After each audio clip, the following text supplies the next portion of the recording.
Hello, this is our PowerPoint for Cultural Geography, Chapter 1. I will be out of class on Wednesday the 9th and on Monday, the following Monday, which is the 14th. I hope to be there on the 16th. So with that, let's get started. This is Cultural Geography, the PowerPoint for Chapter 1.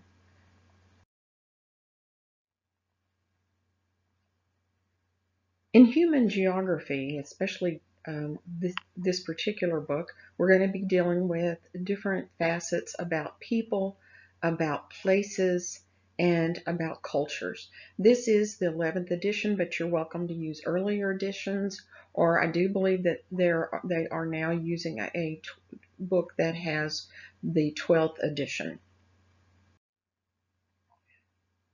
The definition of geography is the study of Earth and everything on the Earth. So whenever you go outside and you look at everything that you can see on the Earth has to deal with geography. It's how it affects and is affected by what is on the Earth. That's one way of people describing geography.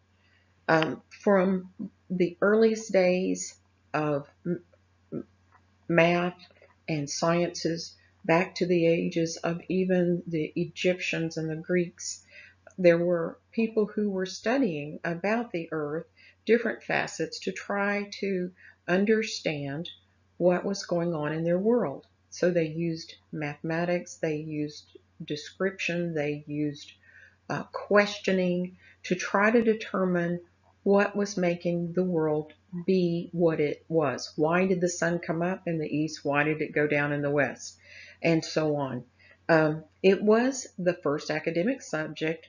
All the other subjects broke off, even math broke off from geography, and all became a specialized field. All of the fields that there are as far as academic subjects all began with the study of geography and ways to explain these natural occurrences. So geography is the umbrella of all of the other subjects. It encompasses biology, botany, the human subjects, cultures, climate, geology, agriculture, transportation, and others. As you can see on this slide, there are two different categories we usually classify subjects as being as far as geography, because it has what we call the physical side and it has the human side. So physical geography consists of things like agriculture, biology, zoology, ecology, meteorology, geology, and astrology. Now, some people question that. There's a question mark on this particular slide because astrology tends to be not related to the Earth. It's out in the ether area of the world, of our universe. And so technically, astrology is not part of our world, except when we can use it to explain things on Earth, like how many hours of sunset do we have, or how many hours of daylight do we have, and that sort of thing. Human geography includes archaeology and anthropology, which this is more the study of humans themselves and the history of humans. It also includes history and historical geography. It includes economics. It includes migrations and populations. It includes political science, medical geography, urban, that's the study of the cities, and rural geography, and transportation. How do people go from one place to another? Here I'm showing you what some of the things would have been if you were talking about physical geography. You would have been talking about plants and vegetation, water system, climate and the atmosphere, tectonic plates and the Earth's structure, the geological basis, landforms, soils. Now landforms are like mountains, valleys, deserts, and that sort of thing. Then there are soils, because we know that there are at least 17 major classifications of soils. And then we get into modification, how people affect the earth, or how is it changing continuously, like the tectonic plates moving and that sort of thing. Then the last part is erosion, weathering, and mass wasting. And I don't think we included quite a few things on here, like the oceans and rivers and that sort of thing, because that hydrology is another form of physical geography. In human geography, whenever you're talking about a country's development, how they've gone from being hunter-gatherers to being able to create rocket ships to go and explore the moon, that's development. How is a country developed? How has a country also built up its economy with industry or services? Do they depend a lot on agriculture? What is in their environment that allows them to do what they do to deal with their environment? Do they have to wear warm clothes? Do they need to wear flip-flops and sandals and shorts? That sort of thing. That is part of human geography. Population is how big the number of people are on the area, and how well are they taking care of themselves, their health. Culture. What are some of the things that distinguishes one group of people from another group of people? Some people like Brahms, Beethoven, and Bach, and another group of people may enjoy country and Western music, but not near the twain will meet. Anyway, religion is another topic, because there are so many religions, and in this chapter in this book, we're going to be studying several of those religions. We'll also be talking about urban geography. What is it like in a city? Why is a city the way it is? Why is it planted where it was? Why did a particular city grow up to become the big city that it was? And how is it that big cities have fallen over time and taken a secondary station to other cities? Migration, of course, we talked about that, is somewhat listed with population. Because these people tend to move, especially whenever they become overcrowded, when the areas can no longer sustain a culture or a tribe or a country itself. People tend to move.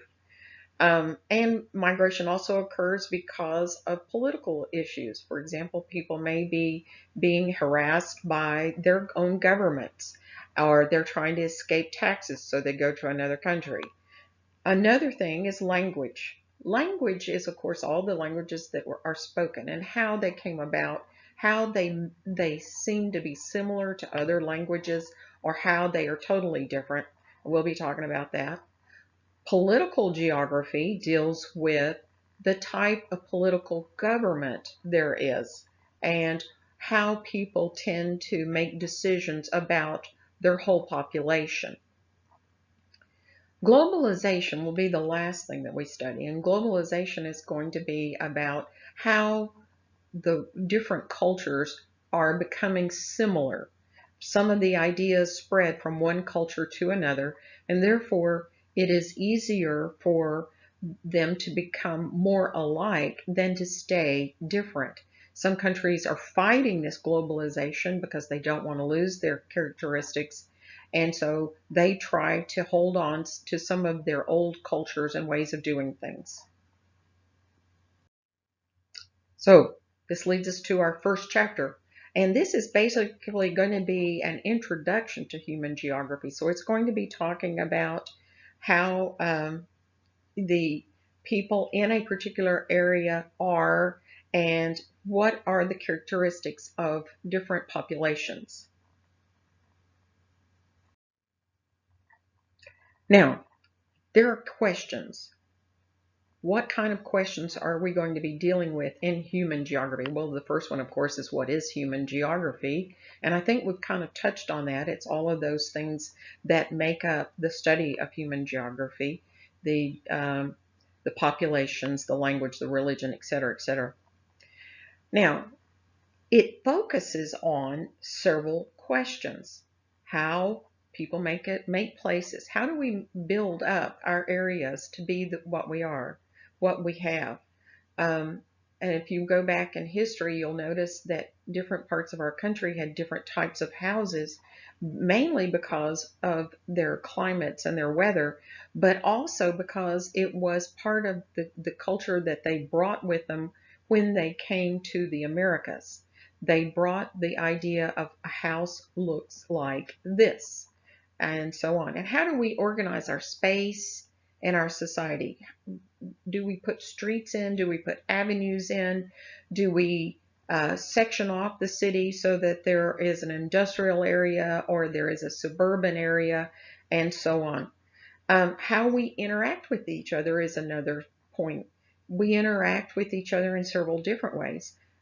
Sometimes we are learning from each other. Sometimes we are having special conversations with each other. Sometimes they're good, and sometimes they're not so good. In case you've listened to the news lately, you've probably heard a great deal of conflict over different things, race and uh, religion are the two major ones that they are fighting over. Oftentimes, interaction also includes a government coming in and being hostile and taking over a group of people. So, how do we make sense of ourselves and others? How do you think about yourself? If you were to describe yourself, what would be some of the things you could say about yourself? I would probably say that I am a woman who is of an older age. Back when I was little, my age would have been considered an old woman. Of course,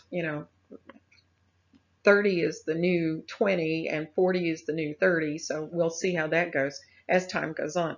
But I also have a sister, I'm a daughter, and I am a mother. My children have grown. They're pretty much grown and have children of their own. So I am also a grandmother. I speak English. I speak German. I speak Russian. I speak a little Spanish, some French, um, and but my major language is English. And so whenever I talk about myself, I'm going to say I am a teacher of English, an English speaking teacher. What is human geography?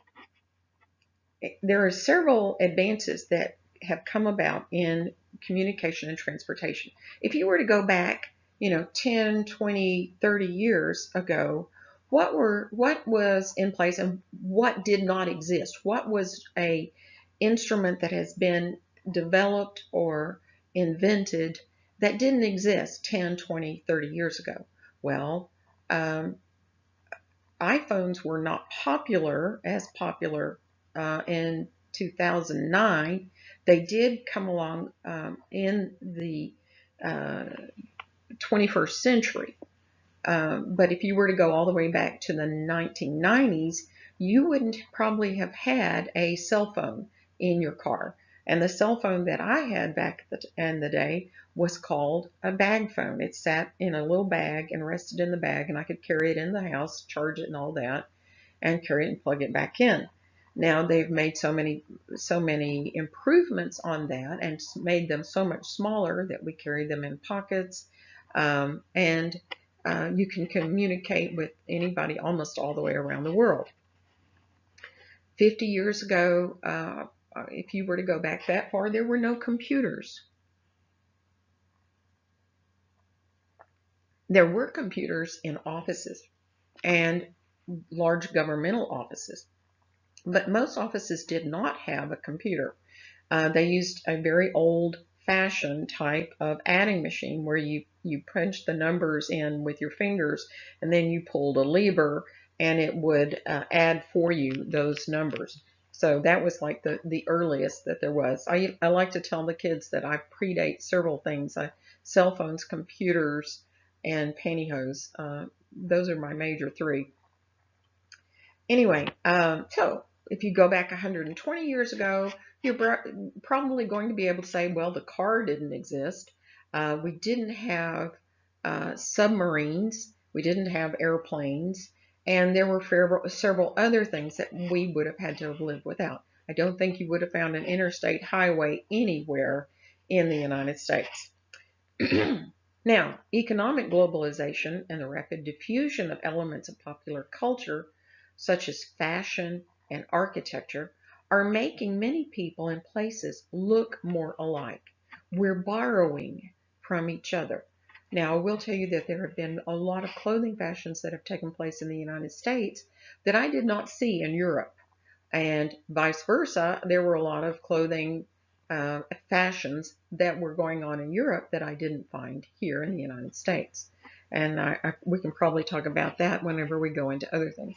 But now that we have television and movies that everyone are capable of being able to get copies of and watch them, you'll see that a lot of the things are borrowed from one country to another country, styles, hairstyles, makeup styles, that sort of thing. And it's closing the gap. A lot of people have cell phones now. A lot of people will have dish network, satellite dishes to be able to watch television. And so it's eliminating some of our old fashioned popular culture and making us move toward a similar popular culture. Now, globalization, that's the term that we use. It's a set of processes that are increasing interactions, deepening relationships, and accelerating interdependence across national borders. Now, what does that mean? Um, we have increasing interaction because we are buying and selling from each other. And we are also talking to each other more, like on telephones or on computers, email, and that sort of thing. You have a hard time sometimes knowing where an email is coming from, or even a phone call, because it's difficult to tell now from the clues that we used to use. On telephones, you used to have area codes that you knew who was in your area. Well, now somehow these international agencies are able to steal phone numbers and, like your own phone number, and send messages out to different people and try to make phone calls. And basically it's pinging. So, it's kind of hard to tell where the person really is. And so we do deepen relationships. We get more involved. We like certain cultures. Like I've become very attuned to British television. I've enjoyed shows like Downton Abbey or Game of Thrones, and those have multiple international characters in them, and tend to be of some interest to me. So your favorite television shows may not be those areas, but you may fall in love with something like from India as one of the things that you would like to watch more of. So in a way, it is opening up borders, and so that we are able to just basically borrow culture from each other, borrow styles from each other. Some people think nothing of being able to walk across borders, while other people are still trying to close their borders so that it doesn't happen. The French are still trying to keep people from bringing in outside languages to their country, so they insist that French is their national language, and that if you're going to communicate, you need to be speaking French. The picture that you see on this particular slide is of a shopping area in Lucca, Italy, where you can buy Levi's. And you and I know that Levi's is an American product. It became very popular in the 80s and 90s to import these jeans to other countries, and you could make $600 off of a pair of Levi's that you probably spent $10 on in the United States, just by putting some in your suitcase and selling them when you got there to wherever you're going, because somebody was wanting to buy them. And Levi's became very, very popular. Now, they have been somewhat replaced by other companies, but it is still one of the major brands in jeans. We call it concept caching whenever you have a product that has become notorious and you can make money off of it. So they're making tons of money off of Levi's by selling them in other countries. Geographers employ a whole scale of ideas to describe what they're doing. But whenever they're studying, they will also use this scale. It's how you zoom in or how you zoom out of a area. Now you can think of it as your camera. You can zone in and you see more detail. You blow up the picture so that you're only seeing a small part of that picture, but it's in more detail and you can see more things that are in that small area. Or you can widen it, telescope it out, and so you can see the whole picture, more items that are going along with that particular object that you have in your focus.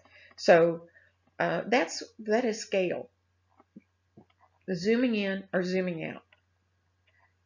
And so we use scale to be able to understand individuals, local areas, regional areas, national levels and areas, and then global.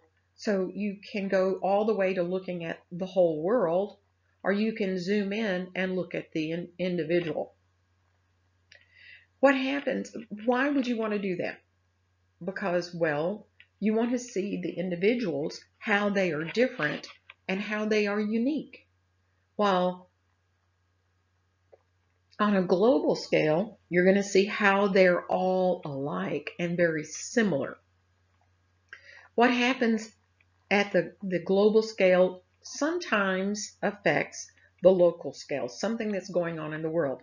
Okay, for example, in the Middle East, there are the OPEC nations, and that's the oil producing economic consortium. And what they will do is make decisions on how much a barrel of gas is going, of oil is going to cost if they sold it. Now, by changing the value of that gas, it affects the United States and how much our gas costs. Another thing that will be affecting this is going to be demand. And if you go back to economics, supply and demand. If you have a certain amount of supply and you have a large group of people that are wanting it, they have a very large demand. And so if there is a large demand, the people who are supplying it can charge more dollars for that barrel of oil than if they only had a few people that were demanding it. And so it affects us very similarly on these different levels. You can see how does the rise in gas affect an individual, and the fact that they're having to pay out more money at the pump that they would be probably being able to put in a savings account, or to pay on their groceries or clothing or whatever else they could be spending, or just buying a house. Regional areas are very similar. They might suffer as a large group, and of course, national is the idea of how can some other group affect nationally. Now, one of the ways they can do that, for example, is to put sanctions on another country. The United States often will put sanctions on another country and get other countries to go along with the sanction, which would say we're not going to deal with, we're not going to do business with this particular country because they have been bad to you. They're abusing human rights or something like that. And so that is a way to affect a whole country. Now, just as global scale affects individual, regional, and national, these things can also affect a global sphere.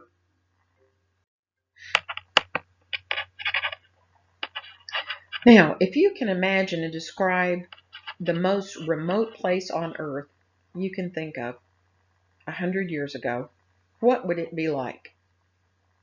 How has that place changed over time? How are people continuing to change it? Now, in one of these cases, an example might be that if you looked at the middle part of the United States, you know it's called the Great Plains. Farmers went in the late 1800s and started plowing up the plains. And as a result, they had a dust bowl because they had torn down all of the grass root structures that bound the soil in place.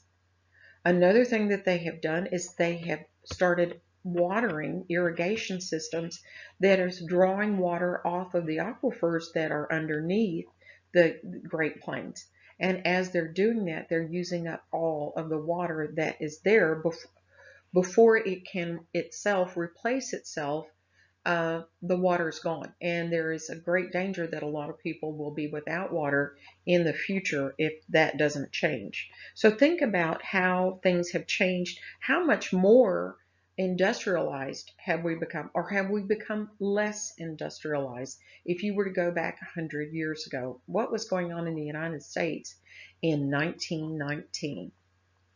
There have been a lot of things that have happened, a lot of things that have changed. You could put prohibition in there. You could put in the world wars where people went through sacrificing for the war and giving up things for the war. It continuously shapes it and changes it. Now, in certain parts, we'll have certain things have happened, and we can call them pandemics. Pandemics are very large scale epidemics. And at one point, cholera was one of those problems that happened in the world. All of a sudden, you would have people dying all over a city or within a certain cluster of the city. And they would try to find out what was the cause. In one particular case in 1854, this Dr. John Snow was able to map cases of cholera in London's Soho district. And he found that the cholera was coming from a contaminated water source. And so whenever you look at that water source, you can see that there are so many deaths that are occurring in a particular city, and the concentration of those deaths, as it is shown on this map, can help you decide which pump was contaminated. And I'm going to give you a few seconds to think about that while I read about this on the left side. Cholera is an ancient disease.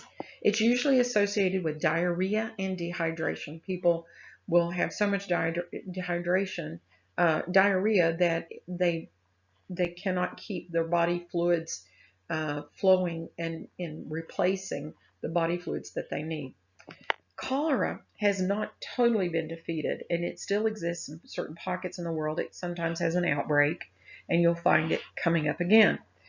You can expect to find cholera in places that lack sanitary conditions, sewer systems, running water, places where people can wash their hands and take baths, and in places that are sometimes flood prone.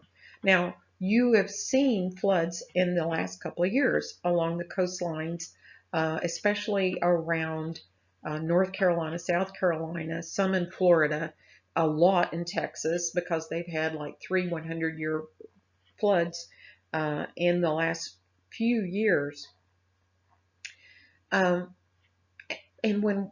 what happens is the water rises up so far that it will invade the sewer system and wash all of the sewer contents out onto the surface of the earth, where it's going to lay exposed as it's drying out, and then it can become airborne or waterborne, flowing into rivers and channels. And so it's going to contaminate all sorts of things, fish, mosquitoes, and of course it's going to be picked up by humans who are trying to clean up an area.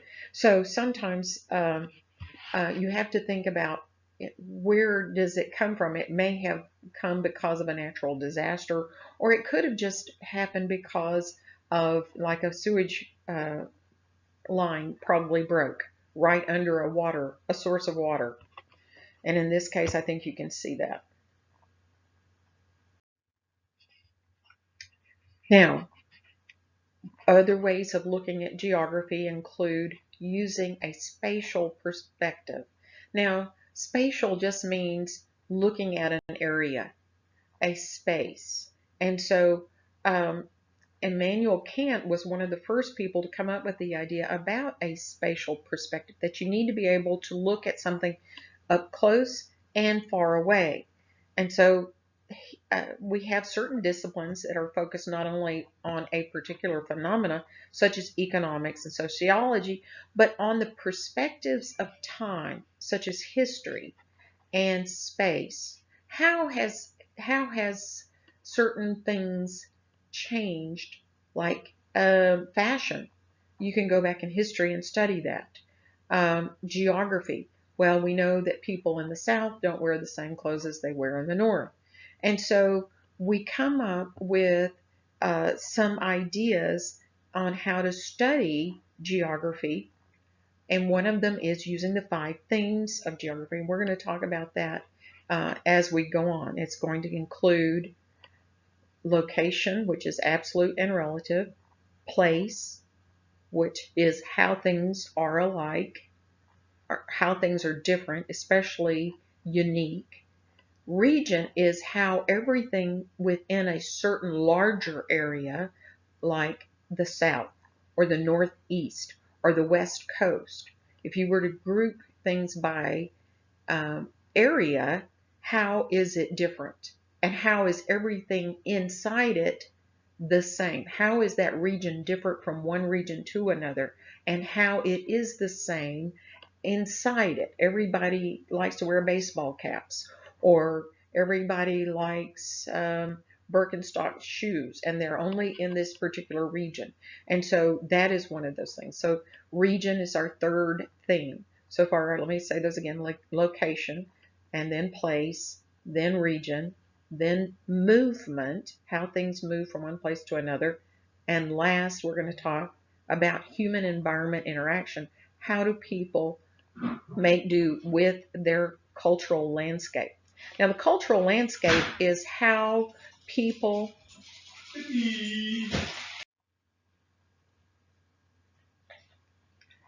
the cultural landscape is what an area looks like. Oftentimes our culture is shown on the outside of, outside to other people. And people who are coming here can notice how Little Rock and North Little Rock are different from locations like in New Orleans. How is it that their culture has designed their spaces so it represents their culture?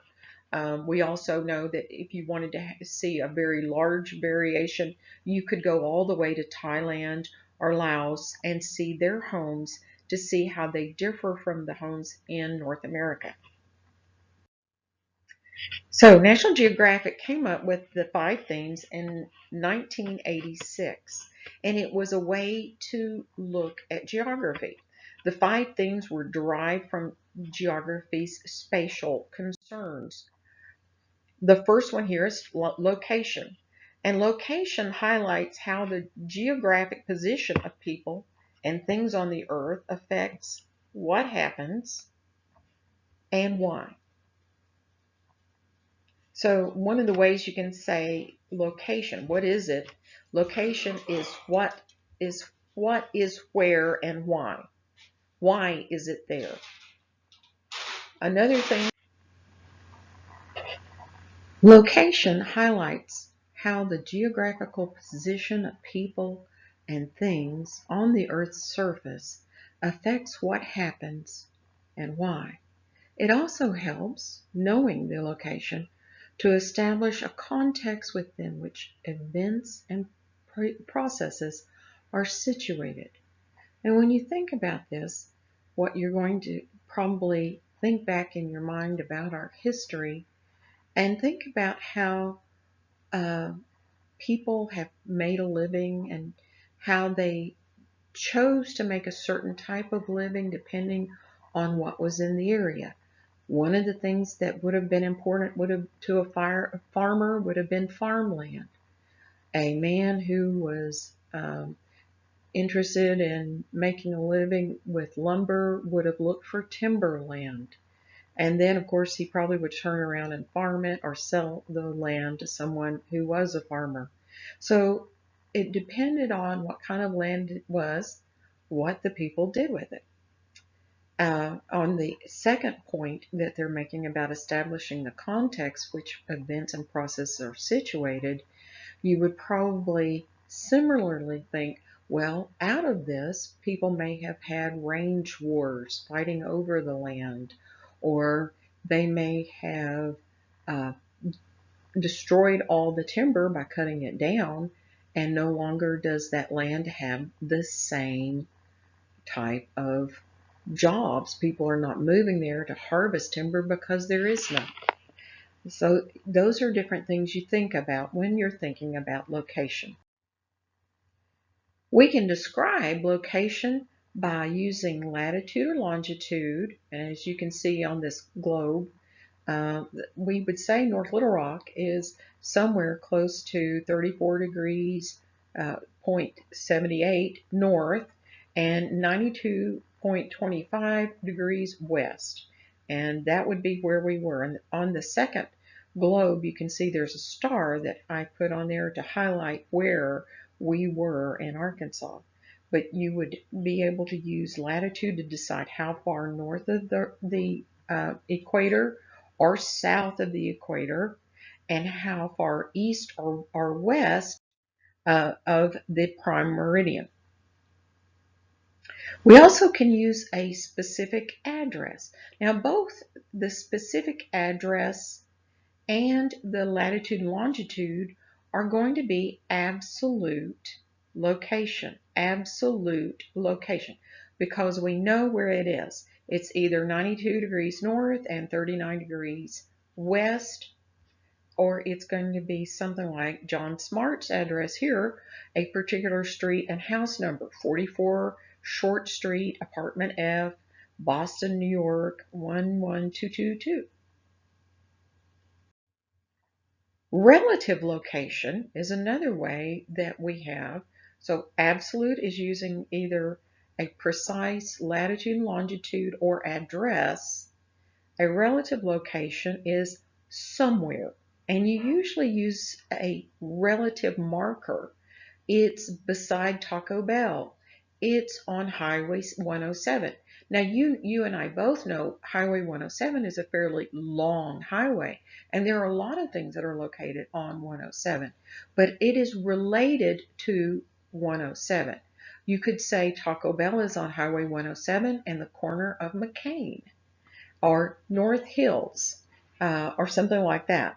Here, when they were talking about where the contaminated pump was, some of the terms they could have used would have been on Broad Street or near the P station water pump, the P station, or in the center of town. In the center of town would show the one pump that is directly in the midst of all of the cholera cases.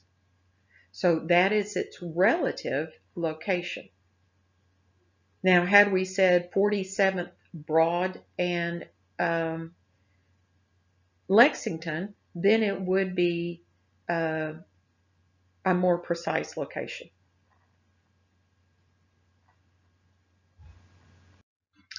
So, if you were to look at these, which ones would you say were relative and which ones would you say were absolute? Take a few minutes and study this. This is on the regular PowerPoint if you want to go back and look at it and see which ones you could classify as being relative and which ones are absolute.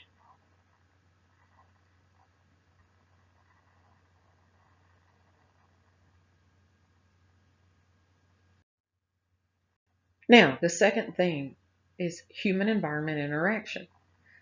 Human-environment interaction are where humans are interacting with the environment, and the environment, on the other hand, interacts with humans. It's a spatial perspective inviting consideration of the relationship between humans and their physical world where they live. It asks location questions often meaning that it's looking at reciprocal relationships between humans and environments. They act on humans, the environment acts on humans, the humans act on environments. Reciprocal. Now, you can see here, this young man is dressed for the weather. He's wearing some swim trunks. He has on a t-shirt so he doesn't sunburn, but he probably has on sunscreen and that sort of thing. So he's ready for some sunshine and the water. And so here he's parasailing. That's an activity that you can't do very many places in Arkansas, but you could if you had a nice sized lake. Now, this cartoon on the right hand side, the person is dressed with a parka coat, living in an Eskimo's house, an igloo. And so this is cold weather environment, and that both of these are dealing with their environment, if you think about it. Another way that we have dealt with environment is how what resources we are using for our jobs. We pump oil to make gasoline, which we run our cars. We are burning certain fuels to make products and sell our products. We cut down timber, probably to make houses or to make particle board for furniture. We make houses that we can live in. And we use oil in our cars, oil and gasoline in our cars, in our transportation. So we are absorbing quite a bit of our own natural resources in our environment.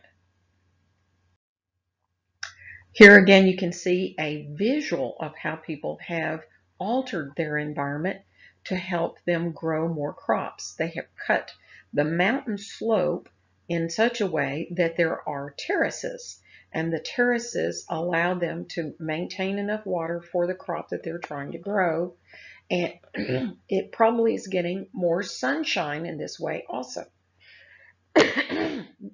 We don't do that a lot here. I'm imagining that we probably could, if we needed to, cut down some of our hills and make them into rice paddies, but we don't necessarily have to do that. So because we have enough in flat fields, especially around Stuttgart. Now, our author occasionally will write field notes, and they are in your book. This particular note is dealing with a remote part of the United States where there were glaciers. This is Glacier National Park. Grinnell Glacier is the name of the glacier, and it's in Glacier National Park.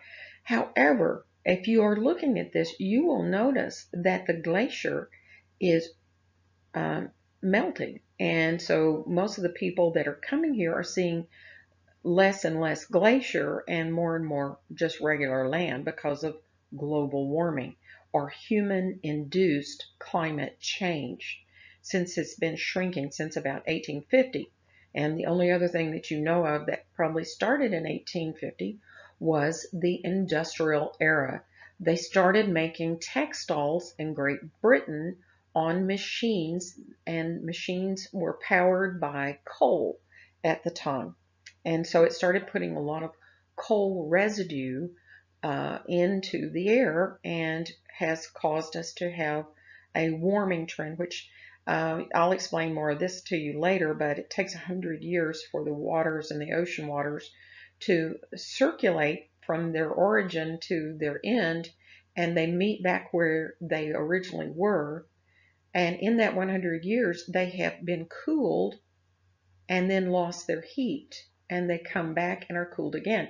However, they're not cooling anymore, and so we have more warming trends. And so since there is not a cooling air conditioning factor with oceans in this area at this time, there is not going to be a glacier. The third thing is region.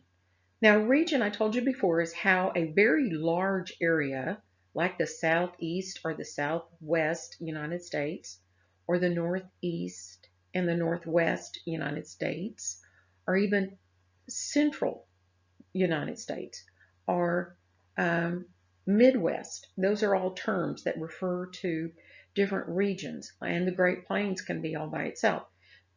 But how do you make a living in each one of these would be its regional means. How is everything in the region the same?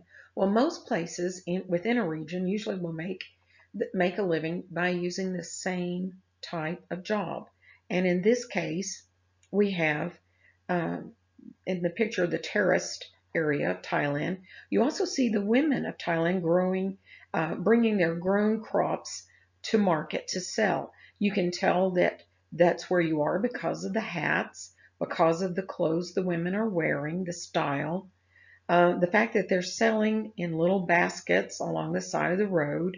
All of these things would be pertinent to um, type of climate and um, their culture.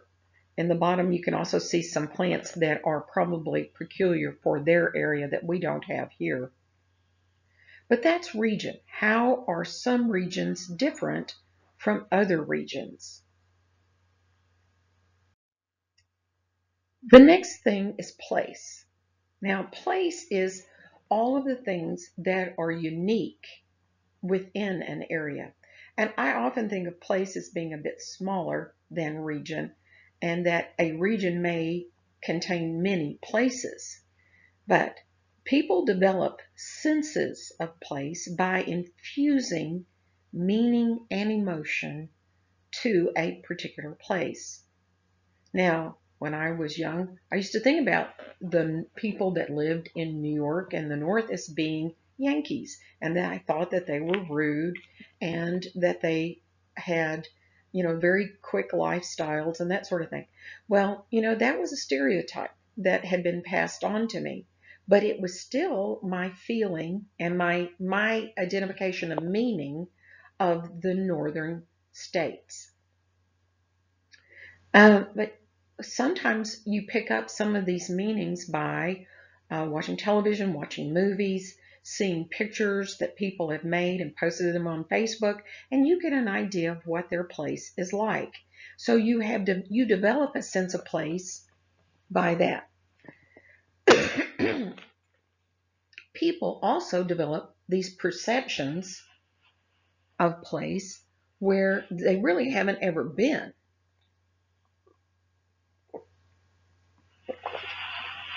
However, they may have seen something on television and it colored their ideas about what it was. They could have picked it up through books and movies, stories, and pictures. So in the two pictures that are at the bottom of this slide, there are the on the picture on the left, they asked Pennsylvania students where they would prefer to live. Well, technically, they preferred to live in New York and Pennsylvania. And if you look at that, it's very clear. It's very easy to see that that is their preference. They may choose to go to Los Angeles, but most of them don't want to go anywhere near Los Angeles. The worst favorite place for them would have been the South. Here, only 9% of the students wanted to go to Mississippi or Alabama in the middle part of Georgia, while the other parts of like Arkansas tend to be between 10 and 30% of the kids would say that would be an okay place to live. They preferred to go to areas that were closer to their home because that was what they're more familiar with. Students in California were asked where they would prefer to live, and all along the coast, the West Coast, that would be fine for them. But the further east you went, the less likely they wanted to go. They also would prefer not to go into what they call the Southern Trough, or the Southern Tough area.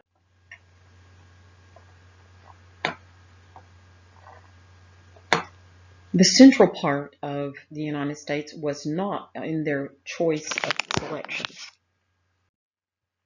Now, when I think of New York, I think of tall buildings, I think of the Statue of Liberty, I think of the island of Manhattan. When I think of Little Rock, I don't see a lot of tall buildings. There are a couple, maybe 4 or 5. I see a spread out area that's relatively flat and not hilly. As far as Little Rock is concerned, we have a lot of hills on the North Little Rock side, however. But the downtown part of Little Rock is relatively a flat area. And of course, you may consider it a small town, but if you were from the rural area, you would probably consider it as being a large town because some people can get lost here. It's easy to find yourself back again. Unlike in New York, if you get lost, it takes you forever to find your place to get back. But we know the differences between the two. Um, we have an attachment to certain bridges and the river that flows through between North Little Rock and Little Rock. And so we have those things that we can attach our meaning and our emotion to. That's place. The fifth theme is movement. Movement refers to the mobility of people, places, and goods and ideas across the surface of the planet. There is a spatial interaction usually between places, and it usually depends on how far apart they are, the distance among places, the accessibility, how easy is it to get from one place to another, and how is the transportation and communication connectivity in those areas. I will tell you, I've driven to Dallas a number of times, and every time I get to Arkadelphia, for some reason, it's a dead spot. My phone cannot pick up any signals, and so I don't know how those people can communicate with each other at all. But those are 3 major things that spatial interaction depends on: distance, accessibility, transportation, and communication. Now, again, movement. Whenever we say movement is people and things changing, we often leave out the ideas that change. And there are ways your ideas can transport across distances. Could be from telephones, could be from, and these are old-fashioned telephones, computers. This is an old-fashioned computer. Using maps. We also travel across highways, and we travel with trains. And the one that's not pictured here are planes. So planes, trains, and automobiles are major ways that we transport ourselves. If you were in downtown Washington, D.C., you would probably also take a subway, a bus, a city bus, or a taxi.